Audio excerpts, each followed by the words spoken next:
Hello everyone. आज मैं आप लोगों को बताने वाला हूं बट्टा से संबंधित कुछ सवालों को। तो इसके पूर्व मैं बट्टा में प्रयुक्त होने वाले कुछ शब्दों को स्पष्ट करना अपेक्षित समझता हूं। जैसे उसको अंग्रेजी में डिस्काउंट कहा जाता है। जब कोई दुकानदार या कोई व्यक्ति वस्तु को बेचता है तो वस्तु को बेचने में प्रश्रय देने के लिए या वस्तु जल्दी से बिके इसके लिए वह ग्राहक को कुछ छूट देता है। वह प्रतिशत में होता है, तो उसी को हम बट्टा कहते हैं या बट्टा प्रतिशत। तो डिस्काउंट परसेंट, वस्तु पर जो मूल्य अंकित रहता है उसे सूची मूल्य कहा जाता है या मार्क प्राइस उसे कहा जाता है, जिसको संक्षेप में एमपी से लिखा जाता है।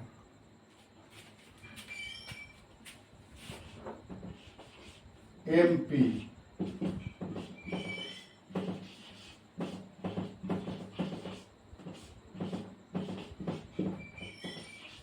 मार्क प्राइस, सूची मूल्य। मार्क प्राइस को सूची मूल्य कहा जाता है। इसे अंकित मूल्य भी कहा जाता है।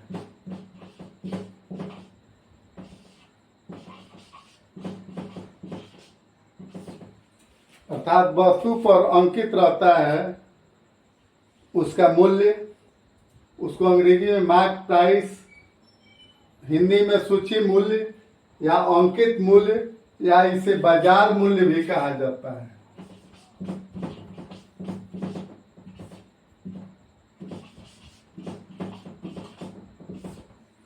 बाजार मूल्य इसलिए कि बाजार में जो जिस मूल्य पर वह वस्तु बेचने के लिए रखी गई होती है, फिर इस पर जो छूट दिया जाता है, तो छूट देने के बाद वस्तु जितने मूल्य पर बेची जाती है उसे विक्रय मूल्य कहा जाता है। तो विक्रय मूल्य को अंग्रेजी में सेलिंग प्राइस कहा जाता है। संक्षेप में इसे एसपी से डिनोट किया जाता है। एसपी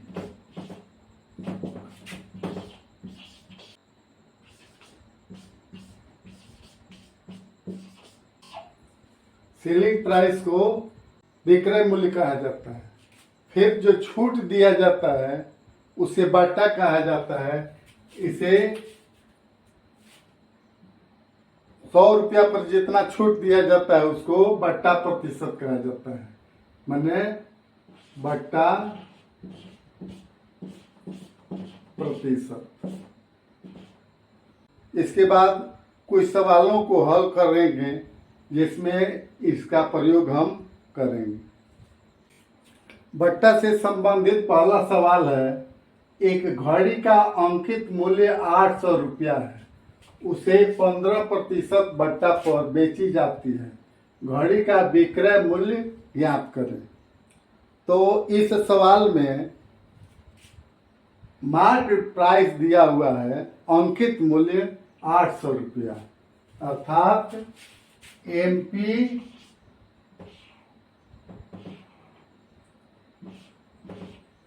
बराबर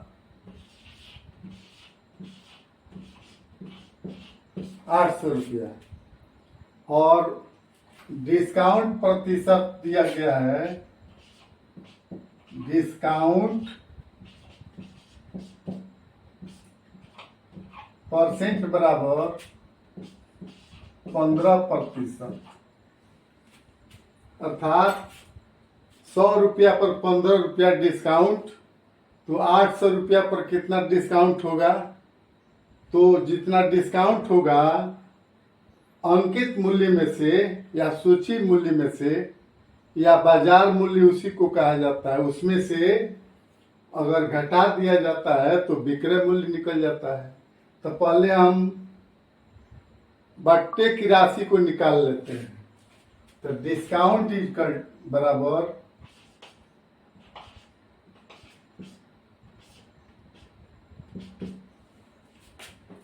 800 रुपया गुणे 15% बराबर 800 गुणे 15% के बदले में यहाँ पर 100 लिख देते हैं।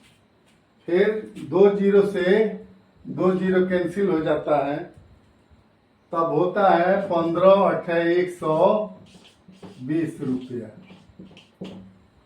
अब हमको डिस्काउंट निकल गया, बट्टे की राशि को निकाल दिए हम 120 रुपया, और एमपी दिया हुआ है अंकित मूल्य उस घड़ी का 800 रुपया। तो 800 में से 120 घटा देंगे तो घड़ी का विक्रय मूल्य ज्ञात हो जाएगा। तो इसलिए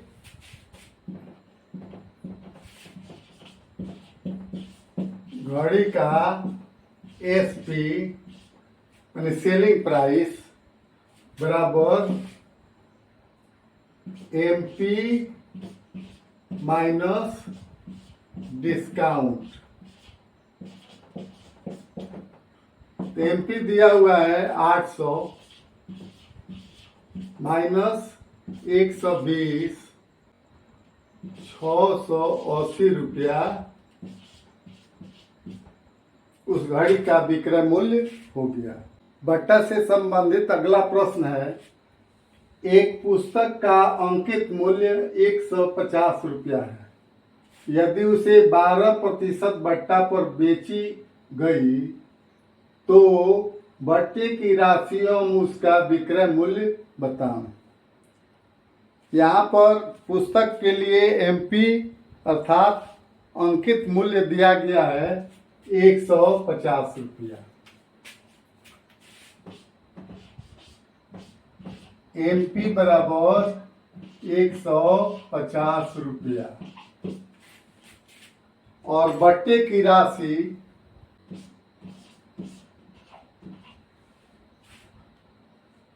तो बट्टे की राशि बराबर 150 गुणे 12%। तो 12% का अर्थ हो गया 12/100।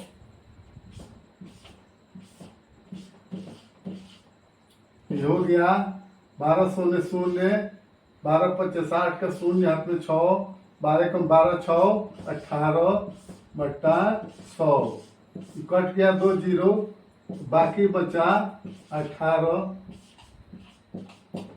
रुपया हो गया बट्टा।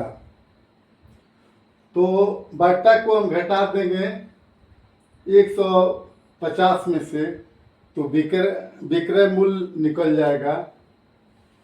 तो बट्टे की राशि पूछ रहा है तो 18 रुपया एक आंसर हो गया।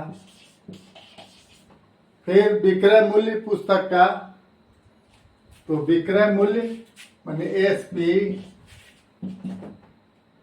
ये हो गया 150 घटाओ 18 ये हो गया 132 रुपया। एक आंसर यह हो गया। बट्टा का अगला प्रश्न है, एक कंबल का अंकित मूल्य 900 रुपया है, उसे बेचने के लिए 8% बट्टा दिया गया है तो कंबल का विक्रय मूल्य बताएं। तो यहाँ पर कंबल का अंकित मूल्य दिया गया है अर्थात एमपी मार्क प्राइस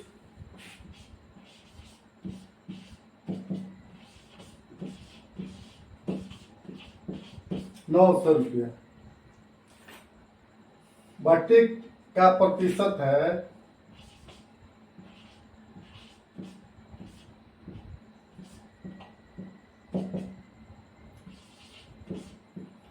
8%। तो इसलिए विक्रय मूल्य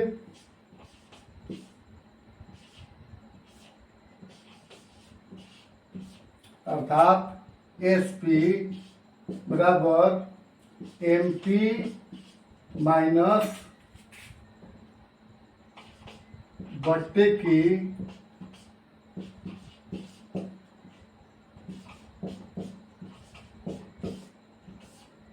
राशि। एमपी अर्थात अंकित मूल्य घटाव बट्टे की राशि। तो एमपी हो गया 900 माइनस बट्टे की राशि 900 गुणे 8% का अर्थ हो गया 8/100, तो कट गया, तो ये हो गया 900 माइनस 8 9 72, तो ये हो गया 8 और 9 में से 7 गया 2 और ये हो गया 828 रुपया।